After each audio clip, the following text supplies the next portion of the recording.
He looked up and said, "I'm pregnant and it's yours." Well, that didn't work in wartime.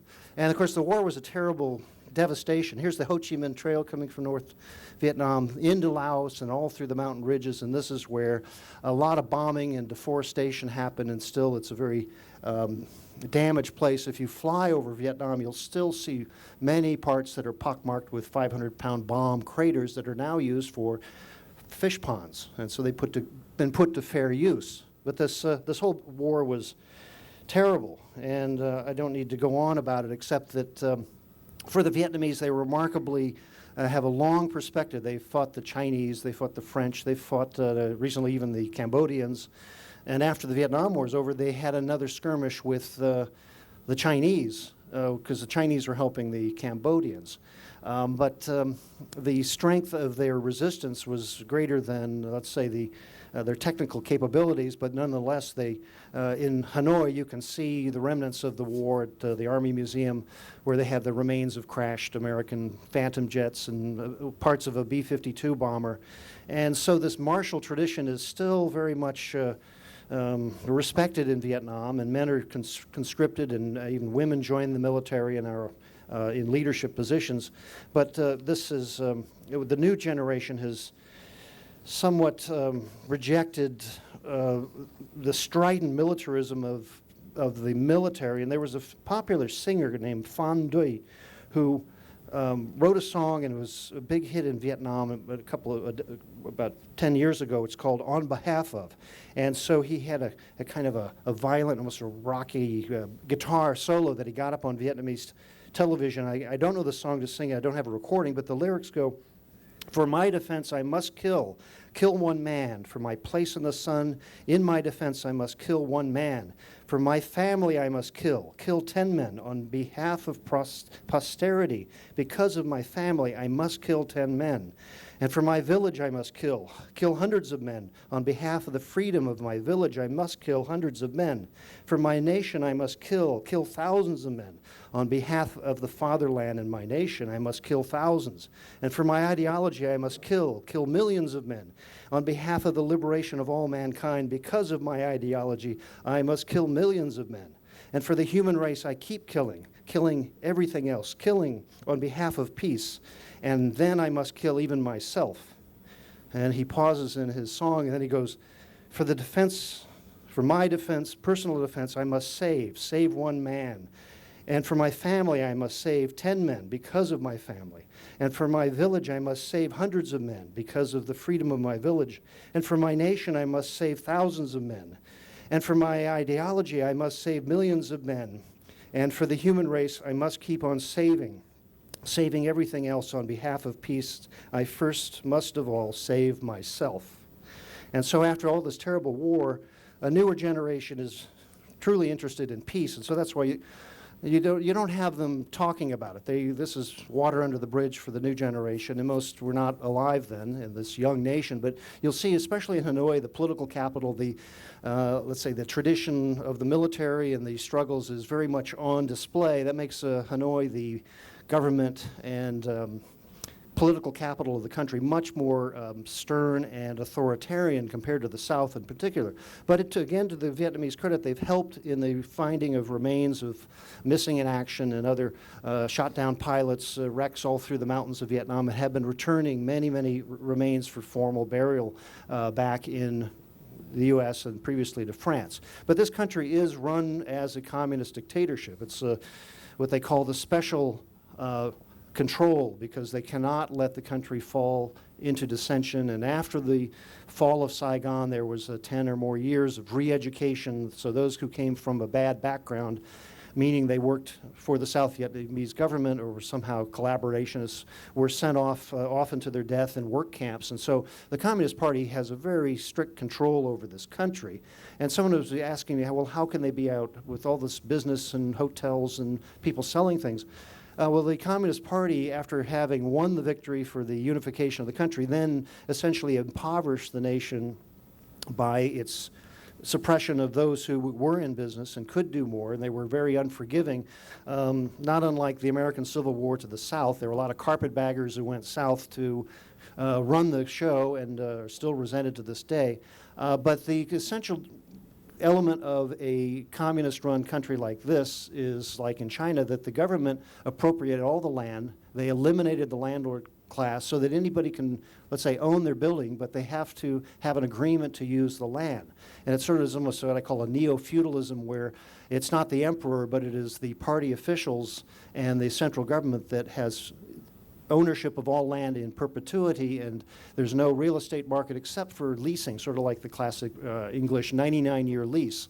And thereby it maintains considerable authority and control, and then many of the major economic units are owned by state corporations. The docks we see, the major shipping, the larger factories, and then the common people are allowed to go into individual enterprise and sell things on the street and make things.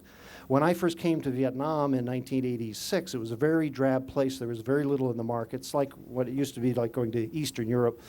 And then when they allowed the Domoy or the reform and opening, suddenly there's this great energy of enterprise, and now we have a very colorful and busy country.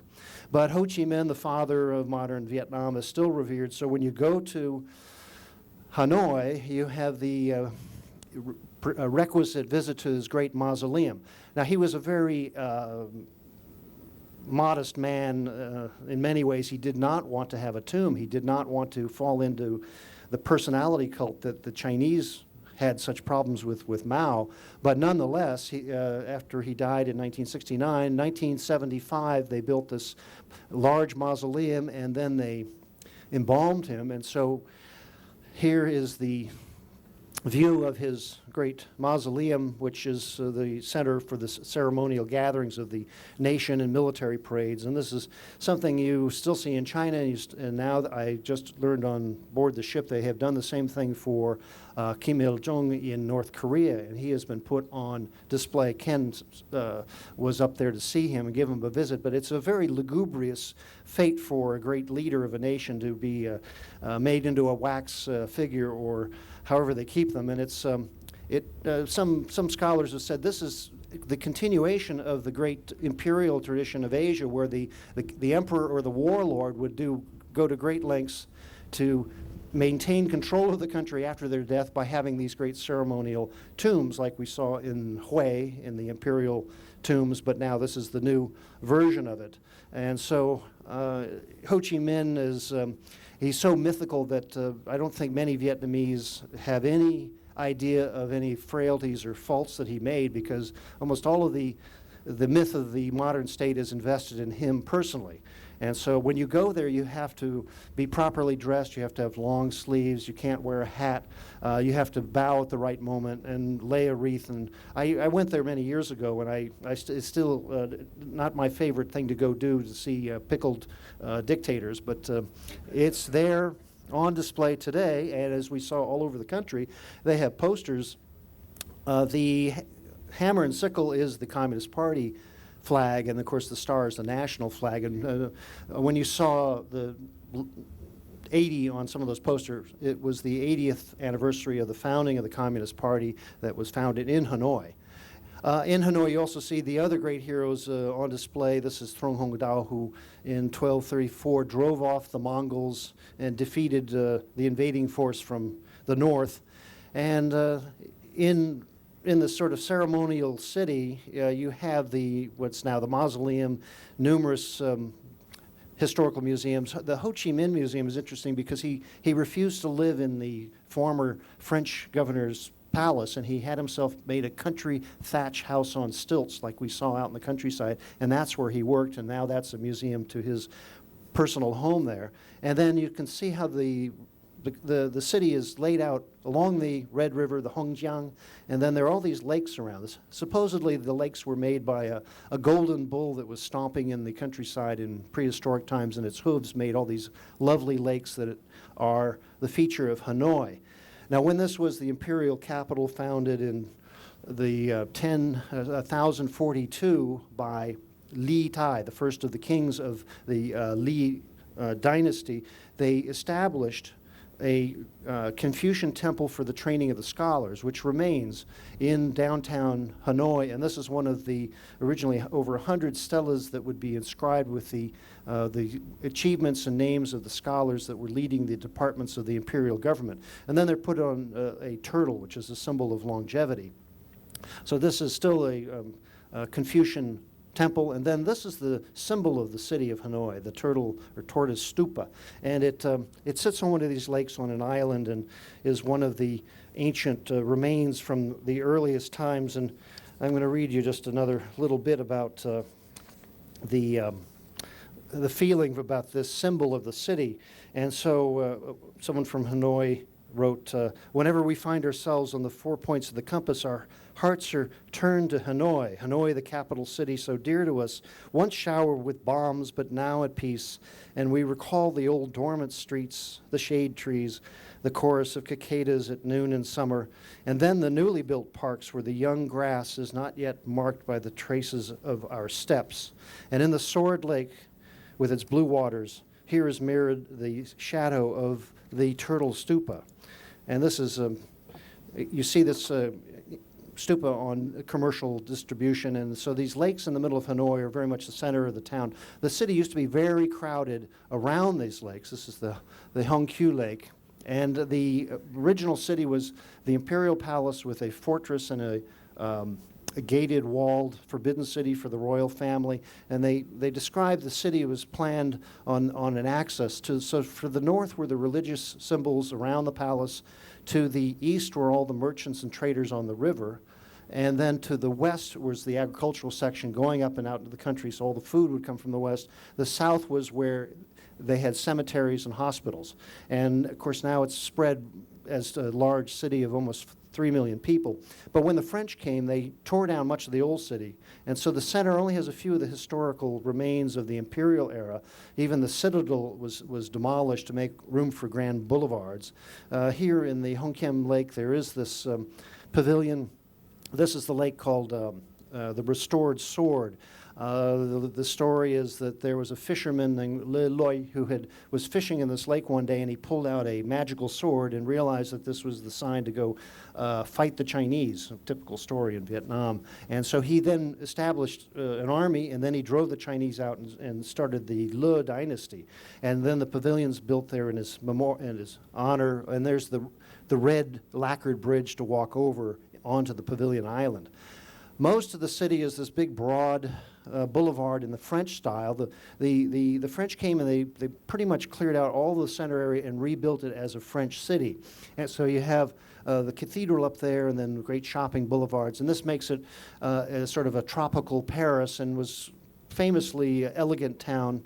The remains of the very oldest buildings are tucked away amongst Empire-era buildings. Here's the St. Joseph Cathedral in the center of town, which was erected in 1883 on the site of a Buddhist temple that was torn down to make way. And then the French colonial government had a national lottery to raise money to build the cathedral. But among the Buddhists, they said, well, this is the worst luck, unluckiest way to build a church in the world. You tear down our temple and then you gamble to get the money to build it. Anyway, it is still there, and there are many Catholics in Hanoi still, and Vietnam is the second largest Christian population other than the Philippines in Asia. There are these other fine French buildings, the Opera House and the Presidential Palace, which is used again for only diplomatic meetings and special receptions. The current leadership of the Communist Party of Vietnam is almost anonymous. They have their committees and they have a premier, but they are very modest. They don't take especially to the pomp and circumstance that the French architecture left. But again, they did not tear it down. And we're going on to Hong Kong, where much of the old architecture has been torn out and tossed away with the new, and there's very little left of the colonial era in Hong Kong. But Hanoi in particular has kept much of it. Now then, out in the neighborhoods, you have all these little windy streets that are the successors to the old thatched village that spread out of the imperial center. There's an area called the 36 trade streets, where every street had a different set of merchants. There was the salt, the silk, the hemp, the potato street, and so if you go down these areas, they have names that go back hundreds of years. Then they've also built these newer slot houses, which you've seen all over Vietnam. And the reason why these buildings are so narrow is because buildings were taxed according to how wide they were, not how long they were. So that's why you get these skinny little blocks of buildings like this, some of which were quite fancy. But the old neighborhoods of the outer area of the formal city are full of life. You can see the street scenes like we've seen in other parts of Vietnam, and a lot of countryside people come in to sell things and to work in the city and then go home at night outside. So you can appreciate the local life of the people of Hanoi this way and get the flavor of Vietnam for those of us who are going to Hanoi. But we've already seen a lot of this life where the family unit is supreme in Vietnam, and it is a heartwarming quality, because unlike China, which destroyed all the ancestor temples and had a lot of generational conflict between the families during the Cultural Revolutions, where children were encouraged to criticize their parents and the parents would be punished, all those terrible stories of China. The Vietnamese are a little more subtle and more gentle with their own people. They've always allowed the family structure, the ancestor worship, and then the religion. So even though it's a communist country, most people are still actively practicing Buddhists. There's still about 10% Christians, and then there's still this animist background that comes from ancestor worship. And so in Hanoi, amidst all the French architecture and then some occasional socialist-style block new construction and now high-rise office towers, you'll find temples that are very active with festivals and memorials, and so there's a lot of religious feeling amongst the people. And this gives Vietnam, I'd say, a broader depth of a social fabric than you will find in other parts of Asia, especially just over the mountains in Vietnam. So even our guide yesterday, she said she was a devout Buddhist and she didn't like to see all those new high-rise hotels being built near the Marble Mountain temples. And she thought it was very commercializing of what was the ancient tradition. So in some of these temples where you go, you'll get not only the Buddha, you will get a Mandarin official representing Confucianism, and then Lao Tzu representing Taoism. And that is the yin-yang nature animist tradition of East Asia here. There is one Taoist temple in Hanoi down near the river, which was the White Horse Temple to represent the meeting of the land and the water. And the ancient name of Vietnam was in Vietnamese earth water. That was the most ancient name for this land. Then Buddhism came in and kind of joined in with the animism and then with the ancestor worship. And so you have a temple in downtown Hanoi that has the arhats. These are the saints of Buddhism, each one with a special hand position and then a story of their life and a moral lesson. But if you see some of them, they often have this. It's called a mudra in Buddhism, where one hand will give a blessing and the other one will give compassion. But you also may see this position with some of our guides who say, no, I don't take tips except from you. And so here's a Hanoi worker in his Buddhist meditation nap in the afternoon. And it's a, I think the Vietnamese are very graceful and very charming. Of course, we've already been to Thailand, which is the competing other country for that in Southeast Asia, and the Cambodians are similar. But in Hanoi, you have a whole new generation, a lot of new facilities, a lot of new housing, and so life is truly better for them. And it's the war is over, fortunately. And as they say in the political realm, that in foreign relations there's a saying here, it says, if you treat us as friends, we will be friends. But if you treat us as an enemy, we will become an enemy. And we're just fortunate now that it is friendly and we can come visit this area. Now I'm going to talk a little bit about Halong Bay, because that is the great feature of our cruising this evening. Be sure to be up on deck around sunset, because we'll be sailing through the mountains. And this is a magical area. It's really the extension of the mountains that go up into the Red River Valley. And if you've ever been to Guilin and other parts of China that have the similar geography, the main difference here is that the ocean has come in and surrounded the mountains.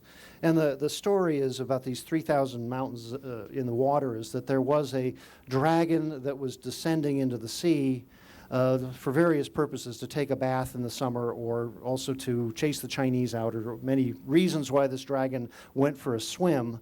And then when it came out, it was stomping along to go back up the river, and it made these deep valleys, and then the ocean came in and filled it and made these many, many islands that all have a different name. So they're called the Mysterious, the Surprise, the Turtle, the Phoenix, and so there are many stories that you'll hear when we're out there in the water about the figures, and it seems like they always have another myth and another tale to tell about it. Now we are going to be at Ceylon port, then those of us going to Hanoi will go on a bus all to the city, and the others going on the junk ride will go back out into the islands and then go to some of the villages where we go out then on another smaller boat and go sailing around this magical mountainscape. And this is one of the great attractions of Vietnam. When I first came here, they didn't allow us to go there.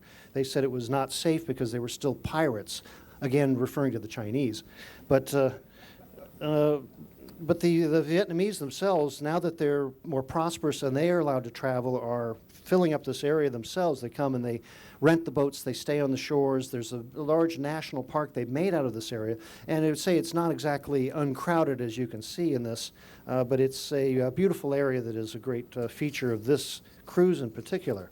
And I'm going to read you another Vietnamese poem about this area, which it had talked about the fishing people and all the life of these people who are truly aquatic and only go ashore when they want to see what land life is really about. But here's what a writer, Ho Xuan Huang, wrote in the 18th century. And she was a famous poet for her social criticism and also her feminine erotic poetry, but I just couldn't find it for you today. But what she wrote about Halong, she said, crossing to Halong, the sail without haste crosses out into the sea, and steep cliffs and vermilion rocks emerge from water. The current changes, and its color according to the mountains, slopes close up to let the water pass. Dragonfish